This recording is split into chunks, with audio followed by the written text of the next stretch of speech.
Meanwhile, tonight we continue our conversations with the candidates for mayor of Lubbock. Now, this is for the upcoming May election.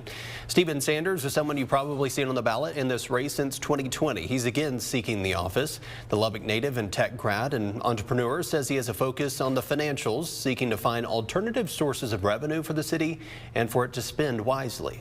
We need to do is bring accountability to each department. I'll hold those department heads accountable for making sure that we can measure their work and that they're actually serving the people of Lubbock. And we spend millions of dollars on public safety, yet and still we have people being attacked by dogs, and people are not feeling safe in their communities. So we're going to make sure that we take care of that and spend our tax dollars wisely.